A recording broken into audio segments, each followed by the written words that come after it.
March 15th. It's the Ides of March. In case for those of you who are, history fans. But here we are. We are officially, wait, let me pull it up. We are officially just about to be 38 days away from the NFL draft starting. So we are sub 40 days away. We are getting close to just about a month away. So obviously free agency has died down a little bit. Rick, appreciate you. Glad you watched it and supported it. Yeah, I figured I'd put one out. It was a couple weeks since I put one out. Interesting to see how mock drafts are changing, where people are going and stuff like that. And that was kind of an interesting mock draft that we will use today as well, as we are going to hopefully mock draft with a decent amount of you out there. We will see. And yeah, how's everyone doing? What's new? Any rumors happening? Trade rumors? I was reading about George Pickens potential. Let's see how they're going to work that contract out. I assume George Pickens is going to want big time money. We're going to find out if the Cowboys are willing to pay him. So, or if they're going to try and trade him or what. I mean, I think they made the right move in franchise tagging him, but will be interesting to see if they're going to keep him or not. So I don't know if it's a guarantee. I'd be surprised if they didn't, but man, they're going to have to pay him a decent amount of money. So, but yeah, I'm going to drop the link in here to join the mock draft if you're interested. I will share my screen here as well to get more people in there, and hop on in if you're willing to hop on in. Come mock draft with me. Just got offered McBride, Laporta, and the 26-104. Wait, just got offered McBride for Laporta and the 104. I also have the 109. Easy. Is this a Superflex league? I'm curious if this is a Superflex league. Sorry, not Superflex. I mean, you can tell me if it's a Superflex, but is it tight end premium? Tight end premium league or not? I am curious about that here. So, tight end premium. What is the premium on that? I think that's an interesting trade there. So essentially, you're would you guys rather McBride or would you rather Laporta and either wide receiver 2, Mendoza? Wide receiver 2 in the draft or Mendoza. That's probably who that's going to be. 1.5 for PPR. So, sorry, easy. Does that does that mean that tight ends are getting 2.5 per catch or just 1.5 per catch? People will list premiums as like 1.5 on top of the PPR. That's kind of how I like to list it, but I'm not sure if you mean tight ends are getting 1.5 or if they're getting 2.5 there. 1.5 per catch compared to 1. Okay, so it's a half-point tight end premium. So it's not a huge tight end premium. T-Zane says McBride for me. John, our buddy Garlic Bread says McBride for me. He's a game breaker, and Brissett's going to feed him. Okay. I don't mind I guess it depends on what you think of Sam Laporta, right? And like what is Sam Laporta going to be? Because basically what we've seen from Laporta is like he had an awesome rookie year, where he came out and was awesome. He struggled his second year until the second half, right? Maybe more like, let's see here.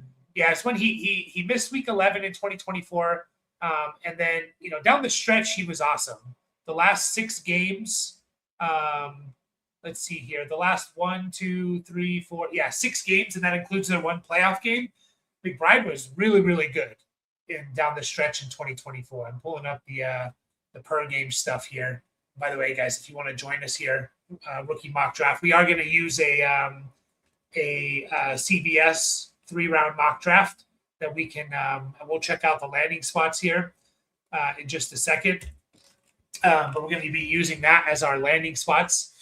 Why can't sometimes PFR? Okay, so he was basically his last 5 games in 2024. Laporta was on a 99 catch, 1,100 yard, 7 touchdown pace. Plus his playoff game, he had 6 catches for 51 and a touchdown. And then last year, Laporta obviously didn't play the full season. So is there some injury concerns there? I don't know, but Laporta wasn't bad last year. I mean, he was on a 76 catch, 900 yard, 6 touchdown pace last year. Laporta was hurt most of last year and bad, and since replaced OC, he's a bit of a wild card. Another thing here, I mean, Drew Petzing is the offensive coordinator. I hear a lot of people talk about Laporta as the, he's the offensive coordinator in Detroit now, and look at what McBride did under him those couple of years, right? Was he 2 years offensive coordinator? 3 years offensive coordinator. Look what McBride did. But then there's also the argument of like Trey McBride is potentially the best tight end or is the best tight end in football. So like maybe that's the reason why he was feeding him, and it's not necessarily like the offensive scheme. I'll say this: I don't hate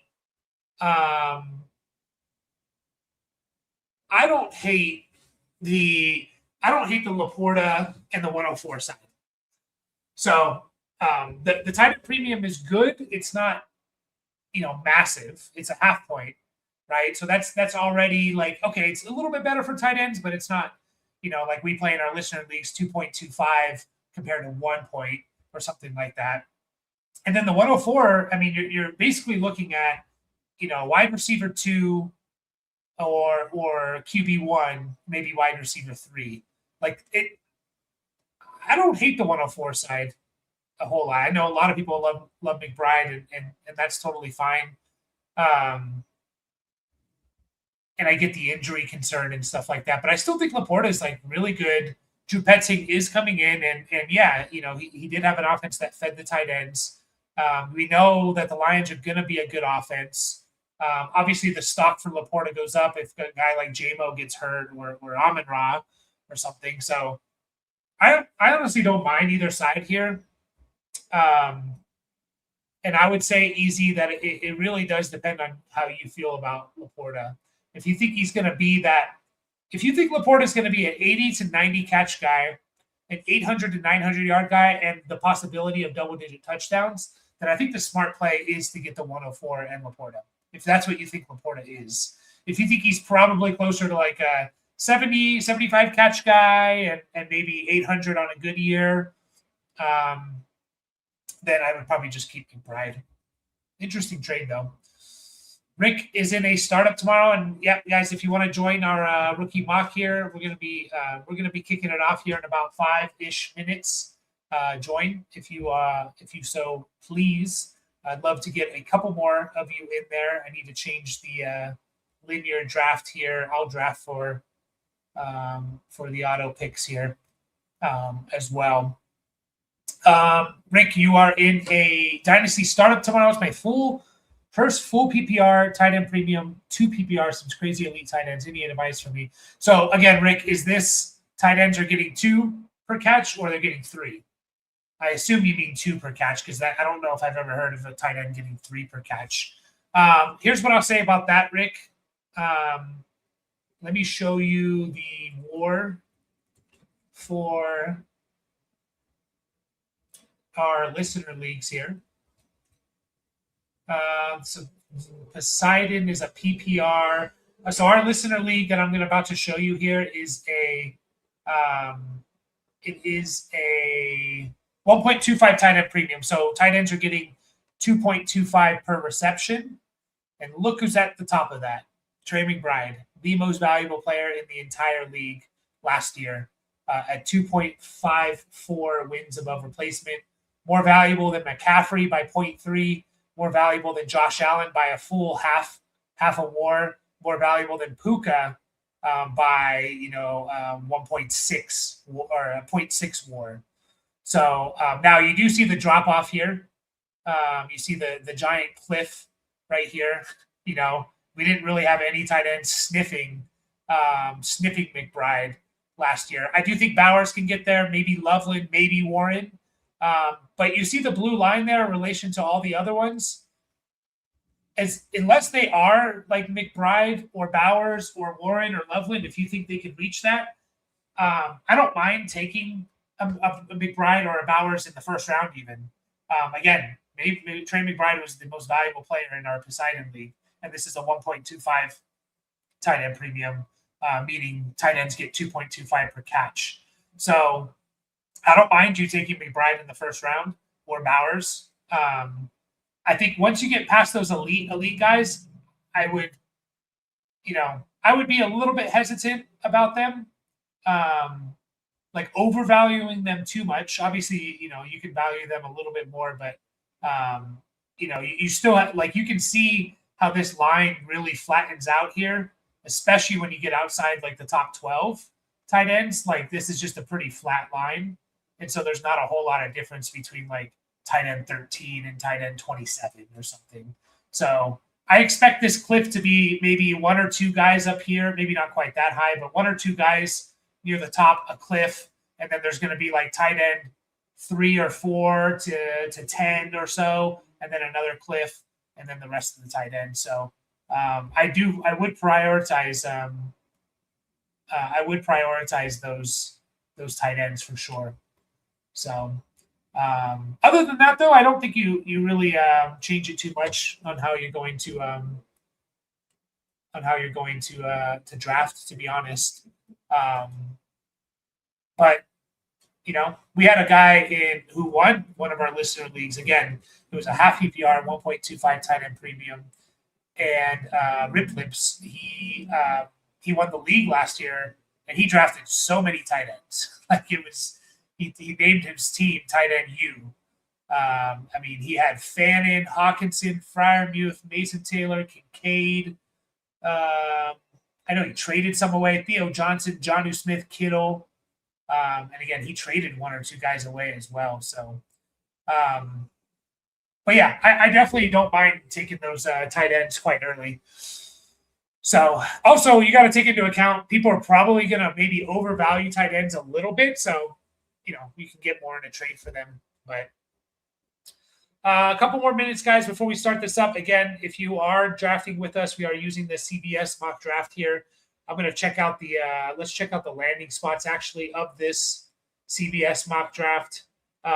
We had Mendoza go 101, of course. Jeremiah Love is going to the Giants. I think with the moves that the Chiefs and the Saints made, this is pretty on par right there, right? Like, I think that kind of tells us that Jeremiah Love, I don't think it's going to get past Washington at pick 7.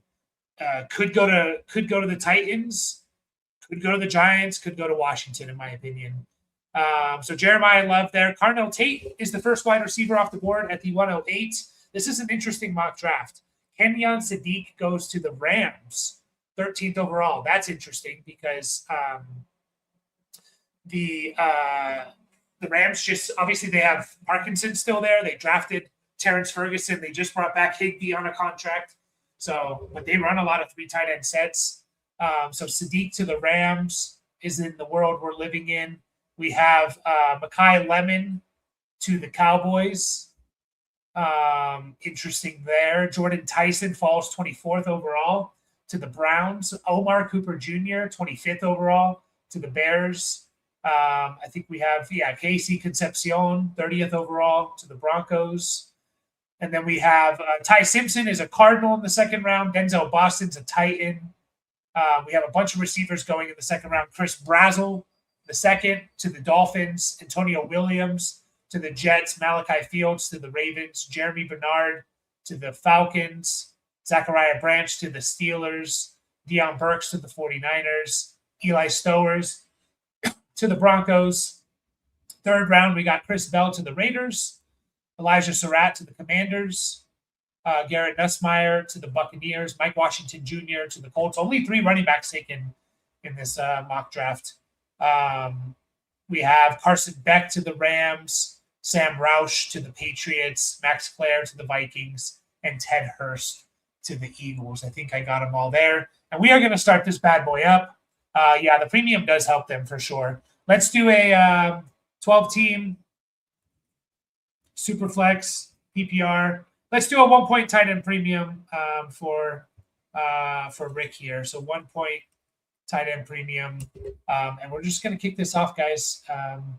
Good luck, of course. And, of course, it is Jeremiah Love at the 101. Are we liking the Giants landing spot for Love? Are we worried about Scatterboo? I mean, obviously, Love's way better than Scatterboo. I don't think Scatterboo's necessarily going to go anywhere. Obviously, it sucks for Scatterboo, but, like, what does it mean for Jeremiah Love? Is there any hesitation, even with Love going 5th overall, on drafting him if he does go to the Giants and they keep Scatterboo? Any hesitation? I'm curious. And then I will go ahead and take Cardinal Tate here. And then I'll take my boy Fernando Mendoza. Yeah, any hesitation there on that? I don't know. But by the way, guys, make sure to hit the like button for us on the video. Just gets more eyes on the video.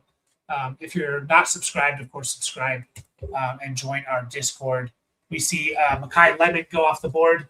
Mekhi Lemon to the Cowboys is, if they keep Pickens, that's not the greatest. You know, like I don't think I don't know how productive Mekhi Lemon will be is if everyone's healthy. I think it fits perfectly for like the Cowboys. You got Lamb as like that movable receiver, the Z receiver that can kind of move in motion, stuff like that. You got Pickens on the outside, you know, the X receiver, Mekhi Lemon kind of in the slot, although I don't just think he's a slot player, but I have to imagine that's where, I mean, he'll play on the outside and Lamb will go in the slot and stuff.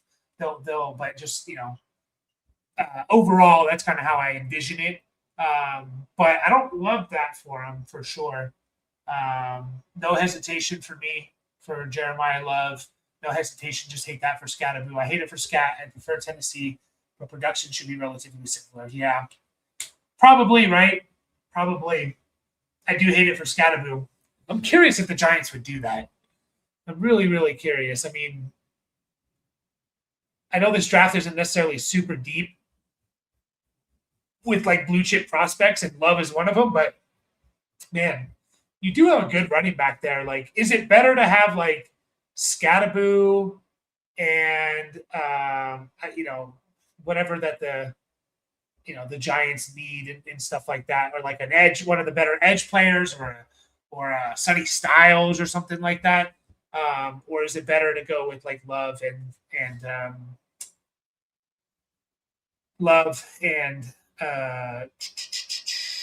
someone else there. Jadarian Price, I'm going to go ahead and take him. He fell to the he went to the Seahawks in this mock draft, so I kind of like that.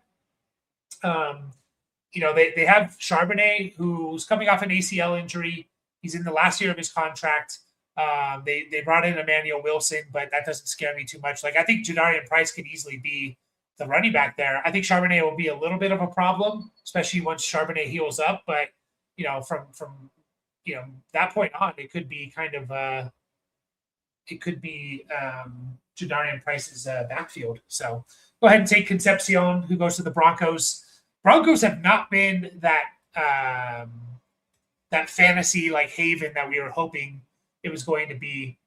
You know, Peyton kind of felt like he always had elite fantasy players at his time in New Orleans, right? From you know, Marcus Colston to Jimmy Graham to Reggie Bush and his versatility to obviously like Kamara, Mark Ingram, you know, Sproles was good, Pierre Thomas, and then he had Michael Thomas there, and I like the Ty Simpson pick there. Yeah, it's if we haven't really, I mean, Sutton's had a good year. You know, they've had some running backs that were start worthy, but it feels like a little bit, I don't know. Who am I going to take next here? I'll go ahead and grab Omar Cooper. How would you like it if the Bears drafted a wide receiver in the first round, like an Omar Cooper. Would that make things exciting for you? I'm going to go Stowers as well. I'm going to pause it real quick. Like if the Bears take Omar Cooper Jr., I was saying this on my video that I don't think, like, as prospects, Adunze was a better prospect. Luther Burden, in my opinion, was a better prospect than Omar Cooper Jr. You have Loveland there. It's like, yeah, they get rid of DJ Moore and then they bring in another receiver. Does that just mean one thing to consider, I guess, is Adunze was not drafted by Ben Johnson. And so does that potentially mean that like Adunze doesn't really fit their offense? I don't really know, to be honest, but I have to remember where all these guys went now. I have my doc here. Let me pull it up. I'm probably going to go with Jeremy Bernard, though, unless I'm forgetting someone. Boston went. Yeah, let's go with Bernard. We'll go Jeremy Bernard. He goes to the Falcons. I actually don't mind that landing spot. They definitely need someone to really catch passes alongside of London there. It's like, who's their wide receiver 2 right now? You know, it's not very exciting there. And then we'll go ahead and grab Chris Bell. I'm going to dip into the third round here. I really like Chris Bell. I think he's going to be a pretty nice value in rookie drafts. I think there's a good chance he doesn't go that early. I think it's kind of a guy that could go in the third round of this draft, and maybe you get him in mid to late second round. I'll go ahead and take Mike Washington. He goes to the Colts. I think I missed that in the rundown, but he went to the Colts. Not the greatest, but like I said on the video that I posted, JT is in a contract year. He'll be 28 in January, the start of next season. I would assume that the Colts are going to extend JT, maybe give him a 2-year extension or something. He's still young enough, but there's a world where JT's not on the Colts next year, and I think that could be obviously good for Mike Washington. Yeah, I hope they don't take a receiver either. They'd just be like, man, like it would have changed from last year. Like who is the highest Bears pass catcher? Let's just say in a standard PPR Dynasty league, who's the highest Bears pass catcher that should be drafted in Dynasty? Is it Burden? Is it Dunze? Or is it Loveland? What's your guys' opinion? And we'll say you can say it for just like a non-tight end premium league, and then we can talk maybe at what point does it change to Loveland? Like what's the PPR have to be for it to change to Loveland here? I know. Sorry, I stuck your Raider there, Rick. Is it crazy for me? I don't know. I think it is. Let's just go Deion Burks. I don't know how good for fantasy Deion Burks is going to be, but he is very, very talented on a good team to the 49ers. Probably Loveland. And Dunze, I think, still has the highest ceiling, but Loveland easy for floor. I think I agree with you, Garlic, John, so Sal thinks Loveland in all formats. I think I agree with this statement, though, that Dunze has the highest ceiling in a non-tight end premium league. So, and again, you hear me bring that up, like, and why it matters, and I'll show you here in just a second as I make some of these picks here. Is it crazy to like? I think I'm still gonna hold out. I'm gonna go ahead and grab Max Clare here. If we think Hawkinson's dead, then I don't mind that Clare pick. The reason I say it non-tight end premium, so you just need a half-point tight end premium, and it's easy for you, Rick, right? Um, Curious. Let me make these picks and then I'll show you guys something. I'm going to go ahead and take Carson Beck. I mean, he goes to the. I generally don't like to draft third round or later quarterbacks this early. There's kind of two exceptions. One, if you rush the ball like a Jalen Milroe last year, he was kind of going in this range. Or two, if you go to a team that I really trust, like the Rams, and Carson Beck goes in the third round to the Rams. I think Nussmeier is probably my QB3, but Carson Beck going to the Rams in the third round. I mean, I trust McVay. Not to say like he drafted Stetson Bennett and stuff like that, but I still trust McVay for the most part. And Stafford has to be in his last year, right? So I'll go ahead and grab him there, and then we'll go ahead and take. Did Zachariah Branch go? No. So the reason I asked that about Loveland and a non-tight end premium. What's up, Nick? Again, here's the war. Here's the war again. So let me go back to our listener league where it's a 1.25 tight end premium. So it's a PPR. Tight ends are getting 2.25 per reception. Insane tight end premium. Trey McBride, the most valuable player, right? Most valuable player. I switch over to this is my original home Dynasty league. I have Trey McBride. It's a non-tight end premium. It's a half PPR, non-tight end premium. Look where McBride is. 1.07. He's nowhere close to Christian McCaffrey. Again, McBride in a 1.25 tight end premium by clearing everyone, clearing McCaffrey in value, clearing Josh Allen, clearing Puka Nacua by a pretty significant amount. Non-tight end premium. Look at where McBride is. Now, you do have to factor in the positional value, right? Like that he was half a point better than the tight end too. So that positional value you're getting starting McBride versus whoever your opponent's starting, you have to take that into account. But he's nowhere close. McCaffrey's a full win and a half above replacement than him. Josh Allen is a full, almost 8.8. Puka Nacua, right? Like basically McBride was equal to in this league. Now this is a half PPR 0.1 per carry. I think there's a half for first down as well.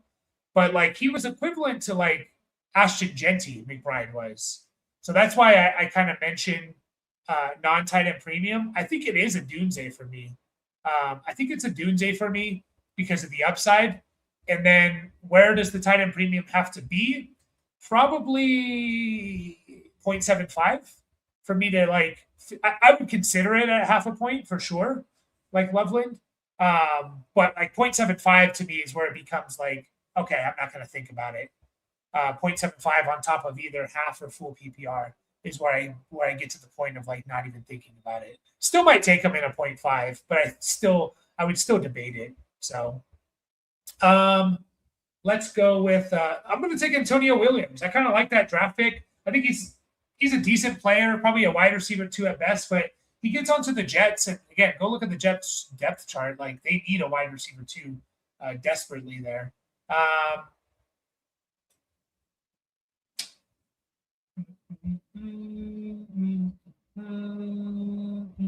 My boy Seth McGowan's not in here, unfortunately. Let's go ahead and take Sam Roush. He was fun, man. He's 6'6", 270, and he was testing often. His combine was insane to be.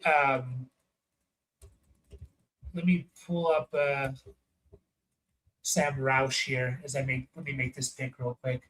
We'll go ahead and take Roush. I'll take my boy Skylar Bell. We don't have an auto pick. I'll just put it on auto pick now because we don't have some people here. So Devon Claiborne off the board. Let me pull up Sam Roush. I think I'm saying that right. So Sam Roush here, 6'6", 267. He is a big boy. And look at some of his combine production. Running a 4.7 at 270 is pretty insane. That puts him for all tight ends. I don't know. Okay, it looks like it goes back to 2011. For all tight ends, that puts him in the 66th percentile. And this might be even go back earlier than that. I don't know. 66th percentile is good. 4.7 is not bad when you're 6'6", 270. Sorry, 63rd percentile. I was looking at the 10-yard split. But then his vertical jump and broad jump, like off the charts, man. I mean, I guess it's vertical because he's already tall enough, but still, shows his explosiveness. I think he's a fun player. He was decent at as a receiver in college here. His last year at Stanford. And Stanford has some history, like 50 catches, 500 yards. Like that's not that bad. And it's not like Stanford was this like powerhouse passing school. Roush was second on the team in yards, second in catches. So, I mean, he put up 500 of their 2,600 or so stats. So, let's see how the draft ended here. We had Jack Andrews, Michael Trigg, Ted Hurst, Katron Allen, Nussmeier, Randall, and Le'Veon Moss. So, I still think this draft, I still really like the first round of this draft. I think it's a good first round. And I think it kind of pushes into right around the 205 range. And then after that, it gets a little bit sketchy. I think the lack of running back depth is hurting it a little bit because that's the guys we generally want to take. But we're probably going to get 14 receivers taken in the first 2 rounds of a rookie draft. And I don't know what the record is for most receivers taken in the first 2 rounds of an NFL draft, but I think we could break that this year. And again, if you need a rookie, a wide receiver, I think you can find one in this second round here. So Goddard is back in Philly, indeed. The most underrated dynasty tight end, in my opinion. Dallas Goedert, literally since Zach Ertz has left, has always been a tight end 1 in points per game. I know injuries kind of played a part in the negative perception of him, but on a per game basis, he was still really awesome on a team that's not really throwing the ball that much. So, I mean, it's good. It's good. If AJ Brown leaves, I like it a lot more. AJ Brown leaves, and then they don't bring in anything significant at receiver. I don't mind that at all. So, but yeah, guys, I'll hang out a little bit longer if you guys have any questions. You want to talk some tear downs, post free agency. How are we kind of understanding a lot of things? I kind of feel who was it? Bashal Tootin. I was thinking about Tootin today. I know he came up in the last live stream, Bashal Tootin, and I don't think I'm curious as to how we should approach him, because can he be an all around workhorse running back? I don't know. And my concern for Tootin is that. So they brought in Chris Rodriguez. Is Chris Rodriguez just going to replace their ETN? Obviously, he's not going to be as good. So we're for sure going to see more usage from Tootin. But how many carries of Jackson of ETN's 260 carries last year? How many of those are going to Chris Rodriguez? My guess would be at least 180 of those. So we're looking at roughly 80 carries or so for Tootin. And then my other concern with him is, and Mick, you bring up the good point there that I've talked about, is that Liam Cohen has the history with him. Rodriguez's best year in college, 2021, I believe, or 2. Liam Cohen was the offensive coordinator at Kentucky. So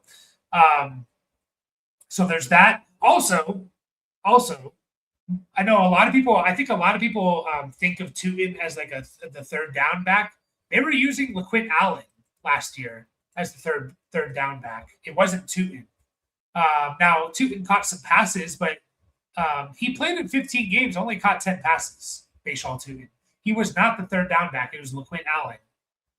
So you could be in a situation where like Tootin's role, maybe he goes from, so he had 83 carries last year in 15 games, right? And then 4 carries in the playoffs. So essentially, he had 87 carries in 16 games. He was averaging 5.5 carries a game. Maybe that bumps up to like 8 or 9, but I don't know if it's going to go up much more. So I'm kind of curious, like, should he be a sell high to him? I mean, if we just, I'm going to pull up the trade database and then I'll answer these questions. If I try to trade both Goddard and Kittle, what do you think I could get for them? Kittle's a tough one. I don't see the value in trading Kittle right now. One, veteran players are harder to trade in the offseason. And 2, he's coming off an Achilles injury, and he's going to be 33 in the middle of the year. So I don't really see the value in trading Kittle right now. Like, if someone's going to throw like a late second-round pick at me, I'm just going to keep Kittle. Like, maybe I cash out if it's an early second-round pick. I just don't know who's doing that right now. Maybe someone wants to take a chance, sure. But, like, it would have to be at least an early second for me. And then even then, I'm kind of like, do I just hold? Like, do I just hold and Kittle has, like, you know, would we be shocked if he came back from his Achilles? It was just awesome because George Kittle's just awesome. Goddard, again, like, I just don't think either one of the, like, Goddard he's never been valued correctly, in my opinion. Let me share with you guys here. Keep trade cut. Dallas Goddard. Tight end 23. Tight end 23 for Dallas Goddard. Just look at look how low he's been. So this is going back to 2024, right? Since middle of like 2024, he's just been floating around. At one point, he got to tight end 9. I don't know what was happening there. This is kind of like hard to. Sorry, this is the beginning of 24. So basically, the last 2 years, besides this spike that Goddard had, he's been floating around like tight end 17 to 25. Okay, he hit 15 there, and then he's tanking. Like, people don't value Dallas Goddard like they should be. And then you pull up what Dallas Goddard has been each and every year. At each and every year here since 2022, I believe. Like, Dallas Goddard, I'm just going to look at a per game basis. Tight end 5. Okay, he missed time. That's been the biggest thing with Goddard. It's like he's been a little bit too injured, right? But tight end 5 in points per game. Tight end 12 in points per game in 2023. Tight end 11 in points per game in 2024. And then last year, he was tight end 6 in points per game. He's literally never not been a tight end 1 in a points per game basis. So I just don't think you're going to, like, I don't think you're going to get the right value, Sean, I guess is the biggest thing.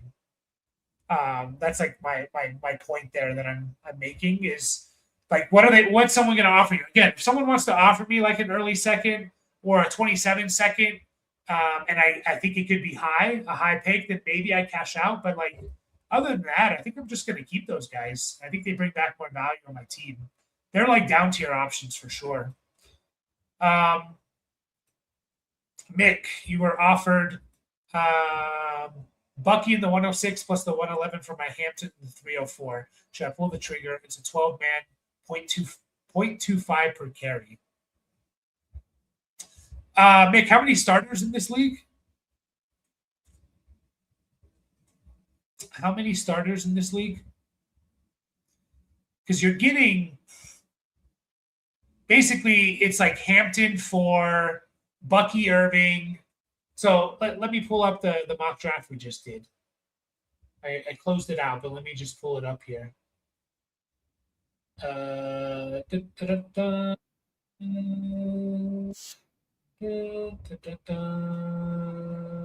So, would you guys rather Bucky Irving, Jordan Tyson, and Omar Cooper Jr., who was a first-round pick here, let's just say roughly that, or Amari and Hampton.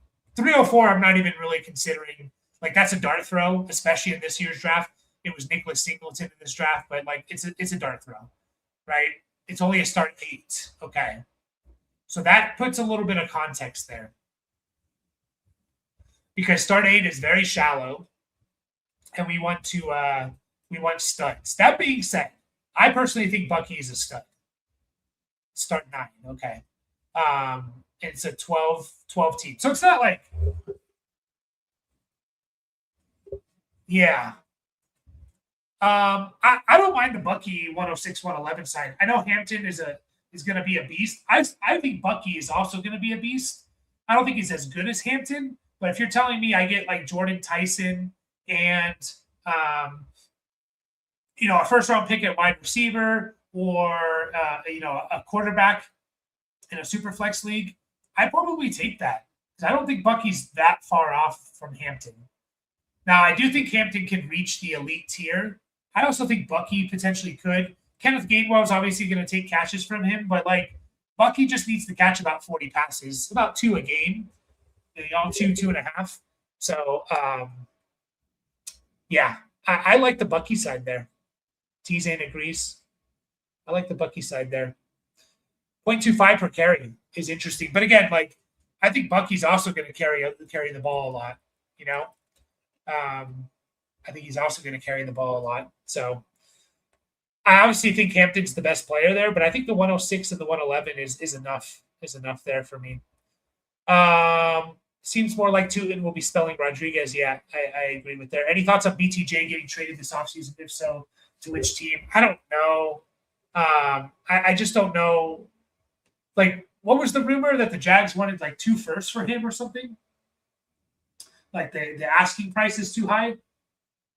I don't really know if BTJ is going to get I don't know if you're Jacksonville, unless you are getting 2 firsts, like equivalent in value. Why Jacksonville would want to trade him? He's a rookie receiver that showed a lot of potential. He's on a rookie contract that you can control for 3 more years. It's not like your team has good pass catchers, but like if you got rid of BTJ, your receiver room's looking like, Parker Washington, Jacoby Myers, Travis Hunter, whatever he is, Brenton Strange. That doesn't scare a lot of people unless Travis Hunter really develops. We know what Myers is. I think we know what Parker Washington is as well. I think he's like a Jacoby Myers-esque type of player, like underrated, good for a team, but not like an alpha. Like, do you really want to be doing that? I don't know. So could it happen? Sure. Where would I like to see it? I mean, again, Patriots come to mind. The Chargers come to mind. The Bills will always come to mind. Even a team like the Chiefs or something. I just don't know if those teams are going to give up like 2 first-round picks for them. So we'll see. We will see. There, Tootin does scare me. Tootin does scare me. He does. He does. Like, people are a little bit too excited for a guy that had 93 touches last year in 15 games, mind you. It wasn't like he missed a huge part of the season. He played in 15 games. He had 93 touches. 93 touches. And again, he wasn't the third down back. He was essentially Keaton Mitchell. Like what Keaton Mitchell is for the Ravens, or what he was for the Ravens now on the Chargers. That's what Tootin was. He was there to be a little bit of a change of pace, give some explosion. He was not in on third down. He was there to spell Derrick Henry. And that's what Bashaw Tootin was doing last year. He was literally there to spell him. So, yeah, I am curious. I have to think more about Tootin and make a sell high video. Trade help here. I got this offer. I get Judkins at 27 second, likely late. I said 227 first, have 3 in total, but likely late. I need running back. Main one will be Love, Tootin. Not much else. I'm a little bit hesitant about essentially. I mean, you're kind of giving up two firsts, 27 firsts for Judkins. Who was it in here? Jay was kind of mentioning like he's not a PPR running back, a little bit too rich for me. He's a young guy. Like I agree with everything that like Jay's saying. He feels like a 27 first plus a third round pick in this year's draft, a second round pick in this year's draft. He doesn't feel like 2 firsts. And I know you're getting a second back, but I think I would pass on that. I was also not as high on Judkins as everyone else was. I was a little bit lower on him. Not to say like I'm right, because I was higher on like Dylan Sampson, and I still like Dylan Sampson. But like after year one, obviously, like Judkins just like what are the Browns doing? I guess is another question, because like yeah, Judkins was nice last year, but he was like, it was a situation where he was surrounded by like a pile of crap, and he looked amazing. But when you go back and actually look at it, it's like, oh, okay, yeah, like he was struggling. Like if he didn't score a touchdown, he was struggling. Judkins was struggling, and that's not his fault, I don't think. So I think it's a little bit too much there, John. I know you need running back, but again, it's March 15th. We're not setting lineups for 6 more months. We can figure out running back. Running backs are generally the easiest. Like I'd much rather save those firsts, see how my team progresses the first 6 weeks of the season. Okay, I'm 4-2. Now let me send one of these 27 firsts to a team that's rebuilding and they have McCaffrey or they have Saquon. Like I would much rather do that like than give up those 27 firsts. I just think they hold so much value. I mean, the hype for the 27 class, man, I can't tell you how many trades I've sent that include a 27 pick. It could be a second round pick. It could be a third round pick. And it's basically, it comes back and it just says 27 picks are not for sale, right? Like everyone wants the 27 class so much. So I think you have so much value there in having 3 of them. I think you probably got those before maybe people caught on that how good the 27 class was. Like, I think that's your power play on this team. So I think I would pass. I would personally pass there. Holding Kittle to his next big game. Yeah, or even like hold Kittle till like, we get some news on if he's going to be ready for the start of the season.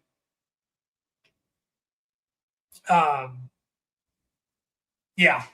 I think that's the play here. I just don't think you can get the value. Trade Hendo for Garrett Wilson.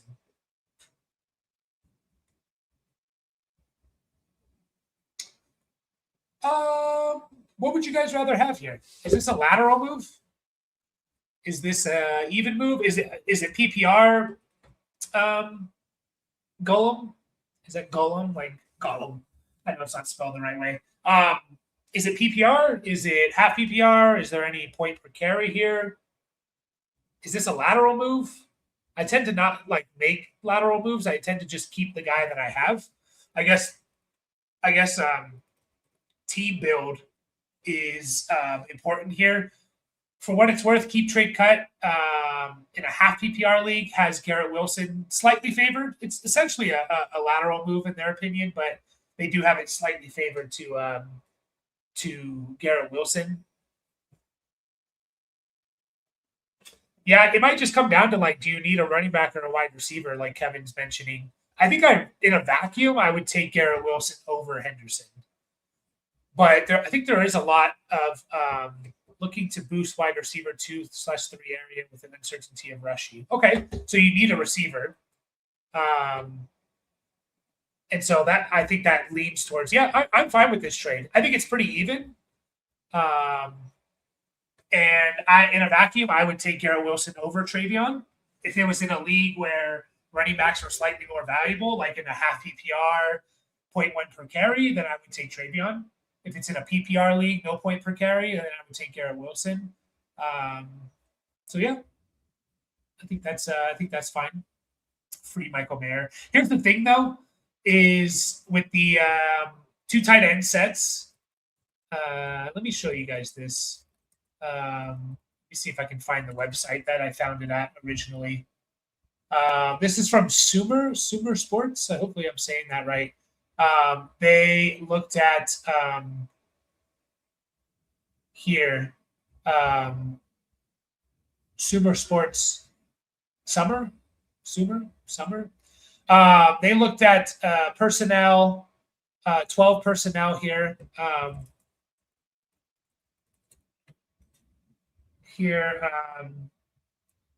So 2 tight end sets essentially. Sorry, I was just reading something. League average. So this is from 2025. We had where's it show? Right here. We had 7 teams. 1, 2, 3, 4, 5, 6, 7 teams running 2 tight end sets 30% or more of the time, right? 7 teams. It's been like that the last 2 years, 2024 and 2025. What does that line up with? Here we go. 1, 2, 3, 4, 5, 6, 7. 7 teams again of 30% or more of 2 tight end sets. What does that line up with? Running backs being better the last 2 years, wide receivers being down. The Browns did it at 41% of the time. The Rams ran 3 tight ends over 30% of the time. Right? We'll go back to 2022. Not one team ran 2 tight end sets 30% or more. Right? Not one team. So what does that tell you? It's going back towards the running. The NFL is like a cycle. Everything's a cycle, right? We were just offensive, passing, wide receivers, quarterbacks. Up until the last few years, defenses adjusted to these kind of elite passing teams. We're getting more running the ball, rushing teams. And that's lining up to what we're seeing in fantasy. It's also affecting the slot wide receiver, because when you have 2 tight ends out there, you do the math. 2 tight ends, 5 offensive linemen, a quarterback, a running back. You only have 2 more players. That's 2 wide receivers. Generally, your slot receiver is not going to be out there. So keep that in mind with some of these slot receivers coming out. Those guys are going to be probably affected the most. So I don't think the Raiders are wanting to get rid of Mayer, even though we want to get him to get rid of, because he does the dirty work while Bauer shines, and he can still catch passes. Crow agrees that it's a little bit too rich for Judkins. Jay mentioned it as well. I have 3 27 first and 2 seconds already. We'll try. Yeah, and again, don't be in a rush to trade your 27 picks, because we talk about this all the time. Those are literally basically the only assets in Dynasty that are going to rise, like guaranteed rise in value, are picks, right? Like guaranteed. If that not even the best player, not even Bijan. I mean, Bijan can't really get much higher, but you know what I mean. Like, he can't really rise in value, or like not even he's guaranteed, because if we get a report that Bijan tears his ACL walking his dog, he goes down in value.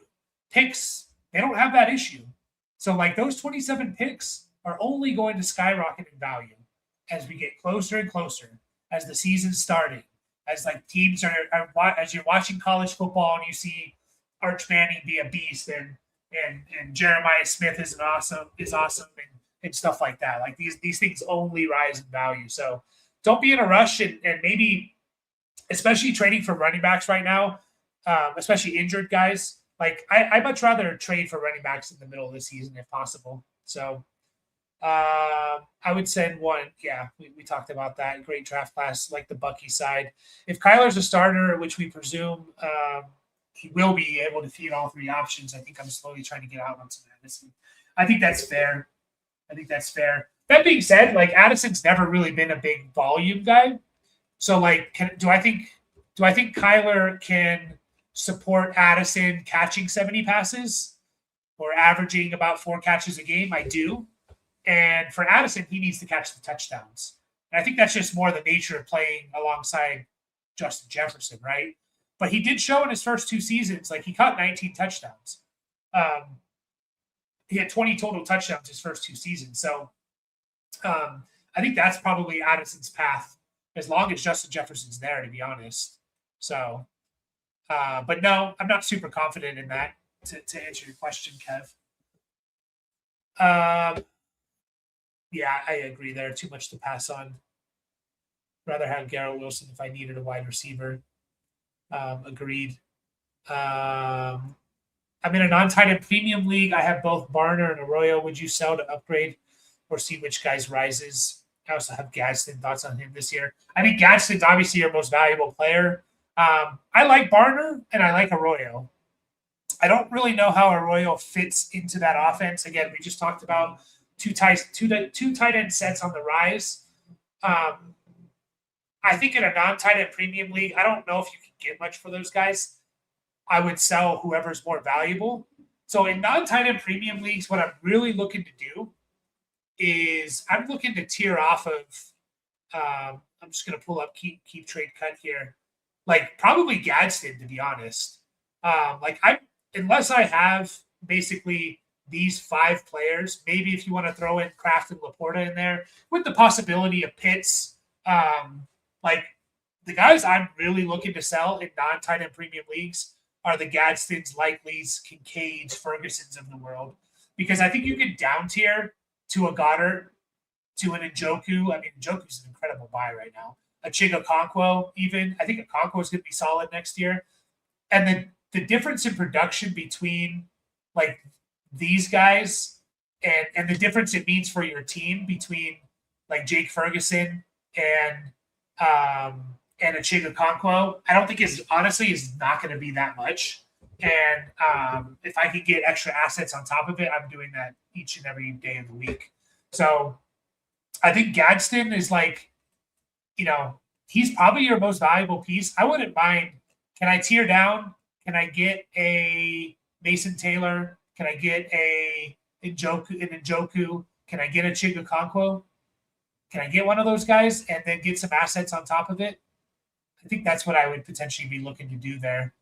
But I like Gadsden this year. Like, again, just look at what under Mike McDaniel, the last 2 seasons, we had 2 tight ends very similar to Oronde Gadsden in terms of like their build. Jonnu Smith in 2024, and Jonnu Smith was awesome. And then Darren Waller last year. Darren Waller is like a Gadsden-esque type of player, basically more of a big wide receiver than a legit tight end. And Darren Waller, for what it's worth, like he caught 6 touchdown passes. So, and then you think about the Chargers, you have McConkey, and who else are you super confident in to be a consistent second option? It might be Gadsden. So I don't mind just holding on to Gadsden for sure. I think he's going to be pretty good. Real quick, guys, make sure to hit the like button for us and join our Discord. I'm going to get you guys in here to join our Discord. It's free to join. You'll know when we go live. We're going to do live rookie mocks. We already did one today. We want to put together another listener league. We have 4 Dynasty listener leagues. We started 3 last year, and then we're starting up 1 again this year. We're going to be drafting in April live on this channel. And so we'd love to get another one set up. I know we have a few people already interested.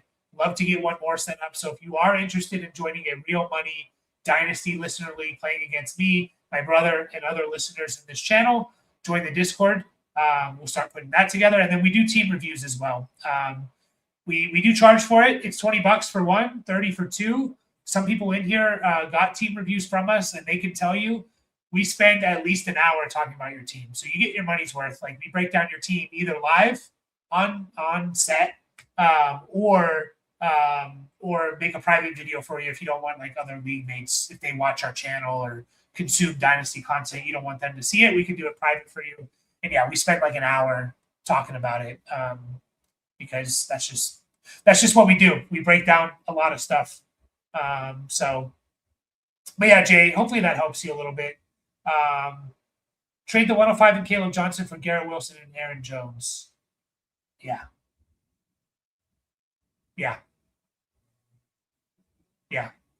I would do that. I know we're all down on Garrett Wilson. We know he's really, really good. And he has Geno in there now. And I know that's like, let's scoff at it. But is Geno, if Geno's decent next year, is he going to be that far off from what like Aaron Rodgers was with the Jets in 24? And I don't think so. Like, I'm not saying Geno's better or comparable to Aaron Rodgers, but like, I don't think he's going to be that far off. And just go look at what Garrett Wilson was doing before the Devontae Adams trade. Garrett Wilson was on an incredible pace that year. He was being absolutely fed, like 115 catch. I don't think his yardage was too crazy, but he was like 115 catch, 1,200 yard, 10 touchdown season. And then even last year, Garrett Wilson with Justin Fields, even last year, if you take out his game where he got hurt, Garrett Wilson was on a 100 catch, 1,100 yard, 11 touchdown season. Like, and that was with Justin Fields. So I think Garrett Wilson's kind of a buy low a little bit. Yeah. And Rick doesn't want to let him go. Rick doesn't want to let him go. What's up, Chewy? We got a lot of Raiders fans in here. I am a how do I explain it? I used to be a diehard Chargers fan. I am much less invested now ever since they left San Diego. And I still want to see them do well, but it doesn't ruin my day like it used to when they lost or make my day when they win. But I welcome Raiders fans. I grew up in Southern California, so I grew up around Raiders fans, and I love talking shit with them. So looking to cut down on my roster. Wide receivers are Neighbors, Puka, Burden. Jacoby Myers, Jaden Higgins, Ayuk, Coker. Any trade advice? Maybe upgrade or draft picks in return. I have Jalen McMillan. Got a lot of wide receivers. Yeah, I mean, you got two of the top, 5 or 6 there in Neighbors and Puka. Burden, to me, he's an interesting one to talk about. Like, you can make the argument that Burden should be a sell high, right? But also, I don't think he's too overvalued. So I feel like he's in that range where, like, I don't feel super confident saying he's a sell high because I do think he can go much higher, and I like him as a player. I am a little bit like, what is that Bears offense? Is what we saw last year kind of what it's hoping to be? Obviously, they want to run the ball. Like, Ben Johnson wants to run the ball. That's how he won games. You know, that's how the Lions won games with Ben Johnson, was by a run-first attack. And then you have, a DJ Moore gone, but, like, they're being mocked to maybe draft a wide receiver. I don't know if that's, that's just a mock draft, but because all the other guys, I just don't know. Like, I don't really want to trade Neighbors and Puka because they're two of the top 5 best receivers. Now, can I down tier? I would explore that. Like, can I down tier from Neighbors to a Drake London? I don't know how you feel about that personally, Jay. But, like, obviously by picking up some pieces in return to a Tetaroa, maybe, maybe to a CD Lamb or something. But for the most part, I don't really want to trade those guys. Burden is probably the only guy I think I can kind of like sell high on. I don't think Jaden Higgins, Ayuk, Coker are going to be valued enough. I'd rather just kind of hold them. So Ayuk's an interesting one because, like, there's a chance personal issues aside, like, there's a chance he's just a good player, right? But I don't know if I would necessarily be in a hurry to cut down on your roster, only because, like, you have Neighbors and Puka as your studs. What if Burden doesn't really take the next step? Like, you're not super deep at receiver where it's like a lock, right? You have 2 locks. You have a guy that we really like that could be increased in value and be a lock. And then you have a nice piece of Jacoby Myers and Jaden Higgins, and then a little bit of question marks with guys like Ayuk and Coker and what they really could be, and McMillan too. So I don't know if I'm rushing to cut down too much there. But I don't know, maybe look at a package. Can you package Myers and Jaden Higgins and a pick and up tier to someone, right? Like, Jacoby Myers is, wide receiver 52. Jaden Higgins, wide receiver 45, again, according to Keep Trade Cut. Can I package those guys and a pick and get like a DJ Moore? Can I get take a chance on a Michael Wilson if you want to? A Jalen Waddle? Can I get that high? Probably not. Christian Watson? Can I like up tier? Like, I wouldn't mind like a Christian Watson there.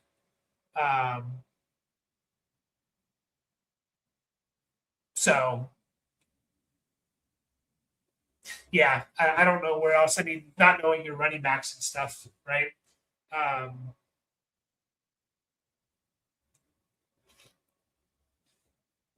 All right. What's your thoughts on Luther Burden from Malik Willis?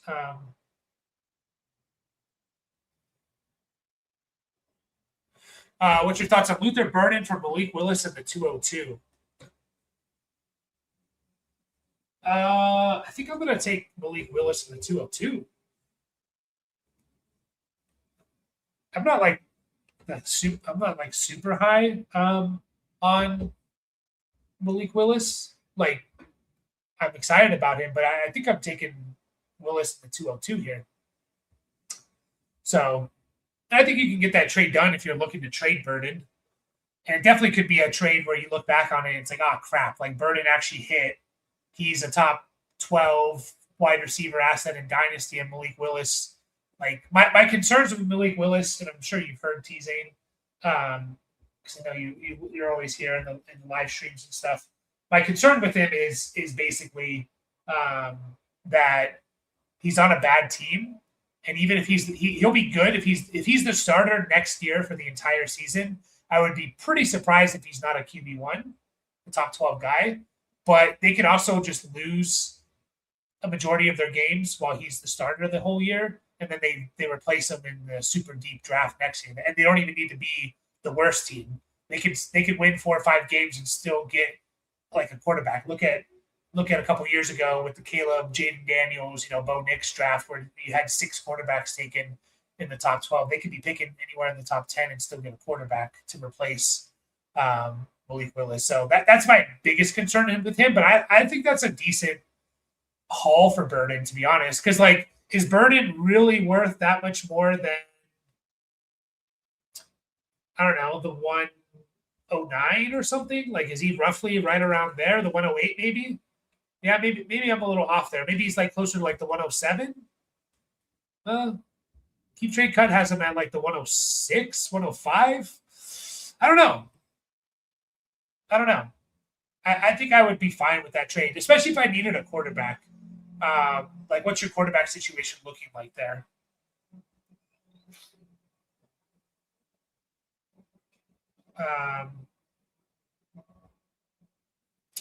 So, yeah, I would say, like, what's your quarterback situation, wide receiver situation looking there, too? Interesting trade, though. Interesting trade. Oh, I wanted to pull up like what Bayshal Tutin's going for these days. Is he on one of the highest traded? He is. Sweet. All right, we'll pull that up in just a second. Running backs for context. Running backs for context. Kenneth Walker, Tutin, Samson, Caleb, Wright, and Hunter.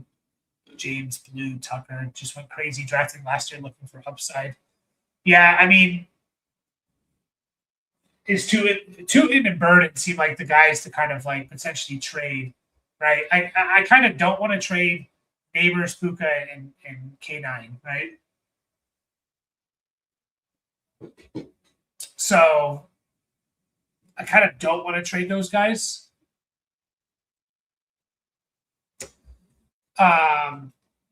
So yeah, maybe can you put together a package with like a Tutin and ideally I'd like to keep Burden, so like Tutin and Jacoby Myers and see what you can upgrade to.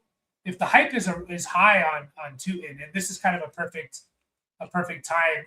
Again, if you guys don't use Dynasty data, you should. They have a really awesome trade database that shows you the most traded players here: Malik Willis, Kyler Murray, Kenneth Walker. The big bubble, bigger the bubble, the more traded. These are some trades. 624 trades happened. They tell you like the league settings and stuff. Trying to look for ones that just involve Bayshal Tutin for Malik Willis, Tutin in the 203 for Nico and Keaton Mitchell. Give me Nico there. I'll take Nico there. Tutin for a random first in 28. Tutin in a 27 second for a 27 first. Here's Tutin in a second for Luther Burden. So you can see he kind of ranges like all over the place. Tutin and Kenneth Walker for Genty. I mean, Tutin for a 27 first is a smash, in my opinion, on the first side. So yeah, can you package like, or maybe Jaden Higgins is the better is probably the more valued piece there, Jay. I don't mind trading Jaden Higgins. I think he's a nice player. I think he's probably a wide receiver 2 at best for a team. And on the Texans, he's probably, in terms of fantasy production, like a wide receiver 3 at best. Because I don't think this is going to be this like prolific passing offense. So, like I would be looking to potentially package 2 in with Jaden Higgins or Myers, whoever has more value, and seeing what I can get there. I think that's what I would be doing. You can hold out for Ayuk, see where he signs, if he signs somewhere, and then potentially, you potentially sell Ayuk if he goes and signs with like the Commanders or something. But yeah, I think I would be looking at Myers and 2 in. 2 in and Burden are like the 2 guys to be trading. If I had to choose who I'd want to keep, I'd want to keep Burden. So, yeah, I think that's the direction I would go there. Hopefully that helps. Got offered Daniels. And by the way, Jay, like if you do want a team review, like we can basically with Dynasty Daddy, why I like team reviews is because we can go to leagues. We can pull up your league essentially. And we can see your entire league, and we can look at like really break down like players who to target, right? I can see your entire league, who has players. John, I didn't even mean to click your name, but if you're still here, I did. We can really find like the guys to target and stuff. It makes it a little bit easier with the league context. So if you are interested in that, hop in the Discord, and there's like a team review channel there that you can just say hi in, and I'll hit you up. Got offered Daniels, the 103 and the 104 for Hurts, Devonta, and Ibuka. PPR Dynasty 1 QB. Is this a smash? Daniels over Hurts. I think I would be taking the Daniels side here. I mean, you're essentially getting Daniels and then either wide receiver 1, QB 1, wide receiver 2, whatever you want to choose there. Oh, I guess it's 1 QB. So probably wide receiver 2 in this draft class, which I think is a pretty fair trade-off for a guy like Devonta Smith.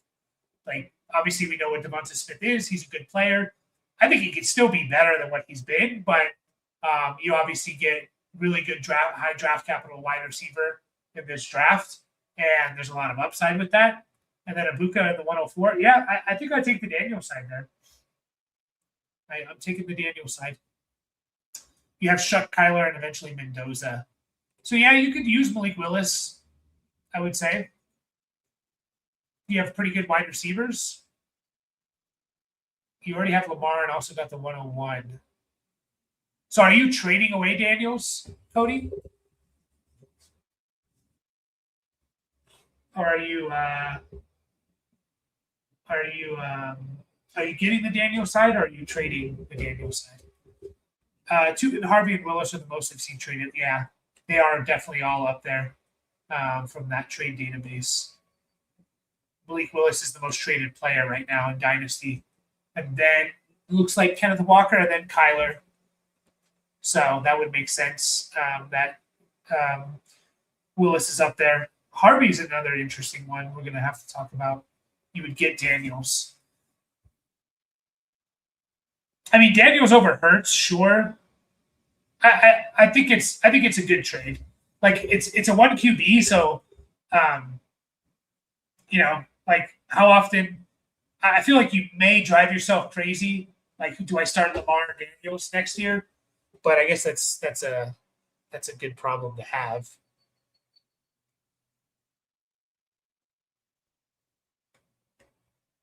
Rome, Ayuk, and then you own the entire first round, so I'll fill those receivers. Yeah, I think it's fine then. I think that's fine. That trade. Yeah, I'm fine with the Daniels, the 103, and like I think those are pretty good value for those 2 receivers. It's a risk for sure, but I think I'm fine with that trade. Trade 2 in for Harvey in a second. Oh, absolutely, Kevin. Smash. Smash, smash, smash. If you can do that, that's awesome. I would want the Harvey in 27 second side, 100%. All right, guys. I think I'm going to take off here. Appreciate everyone. It's been fun. I really enjoyed this stream. Been here for an hour and 15. Again, hit the like button for us. Hit the subscribe button for us. Join our Discord. I'll put the link in the Discord one more time here to give you another chance to join. If you want to get into a listener league, a team review, all that fun stuff, join the Discord. That's where we know where we go live and all of that. We'll be back again probably Wednesday evening, and hopefully we get a little bit more news. We still got some free agents out there that will be interesting. I heard Juwan Jennings maybe to the Chargers, and that's intriguing. So, appreciate you all, and Kevin, Cody, T-Zane, Rick, Jay, a lot of guys today. Chewy, Mick, all you guys there. Crow, I like to scroll through and hopefully I don't miss anyone. Gull, if you're still out there. John, of course. Sean, Sel, still there. Appreciate you. Everyone that drafted with us, appreciate you. Easy. Appreciate all of you. And we'll see you guys Wednesday night. Have a good rest of your Sunday. Peace.